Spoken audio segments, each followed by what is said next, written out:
June is Pride Month, and to celebrate, we are shining a spotlight on those in the LGBTQ plus community who work to encourage love and acceptance. Fox News national correspondent Brian Llenas interviewed Georgia State Senator Kim Jackson, who is also an Episcopal priest. Hey, Brian.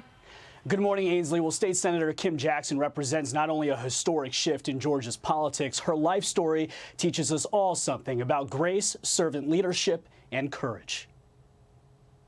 God has called me to be this authentic person who is, yes, I am a lesbian, and I'm also called to pastor, and I have the great privilege of being able to serve as an elected official. And I don't think that God makes mistakes.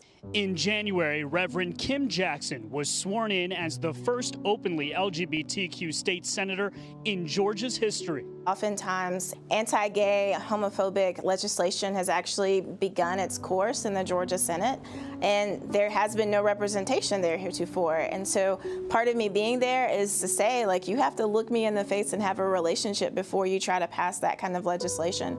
I think that's mattered. Raised a Baptist in rural South Carolina, Jackson always knew she wanted to be a pastor. Her journey began when a college chaplain suggested she join the ministry, something she thought was not possible. He literally put me in his car, drove me around Greenville, South Carolina, and introduced me to women who were serving as pastors. At the same time that I was realizing that it was possible for me to become a priest in college, I was also becoming aware of my own sexuality and very much felt like the two possibilities could not live together. When Jackson came out at age 23, she was kicked out of her church and abandoned by her parents. My real low was coming out to my parents and having them say to me, we're done. Don't call us, don't visit us. Only let us know if you're dying. Jackson insists her parents love her, but they struggle with her sexuality because of their religious beliefs. I'm very clear that God made us all, every one of us, and some of us happen to be gay. In 2010, Jackson became the first out black priest ordained in the Atlanta Diocese of the Episcopal Church, where she's currently at the Church of Common Ground.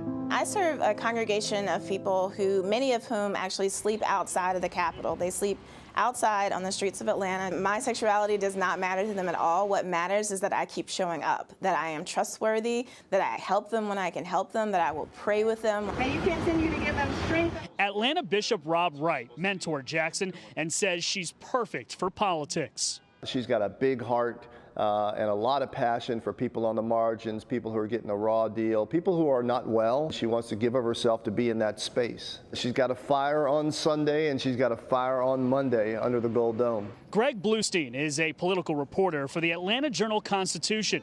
He says Jackson is a force to be reckoned with. She's married to a Muslim.